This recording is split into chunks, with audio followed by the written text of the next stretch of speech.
Welcome to Neeri's imperial channel. అందరికీ నమస్కారం. ఈరోజు మన ఛానల్లో ఒక ప్రత్యేక విషయం ఏంటి అంటే అగ్ని సాక్షిగా వివాహం అనేది ఎందుకు అని. అగ్ని సాక్షిగా వివాహం అనేది మన హిందూ సాంప్రదాయం.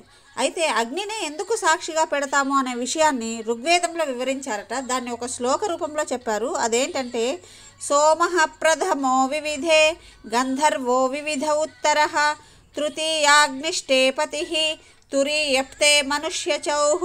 అంటే వివాహ సమయంలో వరుడు స్త్రీతో ఈ మాట అంటాడంట. దీని అర్థం ఏంటంటే నిన్ను ప్రారంభ కాలంలో సోముడు అంటే చంద్రుడు, తర్వాత గంధర్వుడు, ఆ తర్వాత అగ్ని నిన్ను ఏలారు. ఇక నాలుగవ వానిగా నేను నిన్ను ఏల్తాను అని అర్థమట. అమ్మాయి పుట్టిన వెంటనే తన ఆలన పాలన చూసేది సోముడట, చంద్రుడట.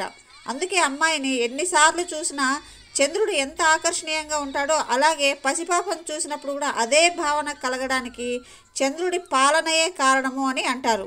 కొంత వయసు వచ్చాక చంద్రుడు ఆ అమ్మాయిని గంధర్వునికి ఇచ్చేసి వెళ్ళిపోతాడట. అంటే ఇప్పుడు గంధర్వుడు చంద్రుడి సాక్షిగా ఆ అమ్మాయిని స్వీకరించాడు. ఇప్పుడు గంధర్వుడు ఆమెలో అందాన్ని ప్రవేశపెడతాడట. గంధర్వులు గానప్రియులు కనుక అందమైన కంఠాన్ని లేదా సంగీతాన్ని ఇష్టపడే మనసుని ఇస్తాడట.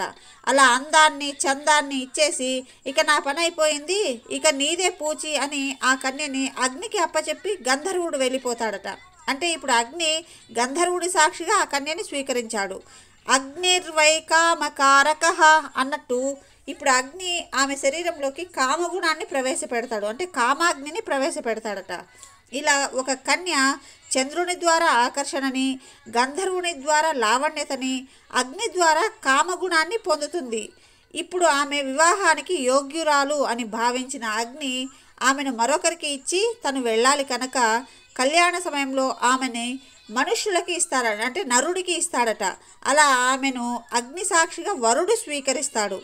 ఈ విధంగా మన సనాతన హిందూ సాంప్రదాయాల్లో జరిగే తంతులకి ఎంతో గంభీరమైన అంతరార్థం ఉంటుంది. కాబట్టి మన సాంప్రదాయాల్ని పాటించండి, గౌరవించండి. Thank you. Have a nice day.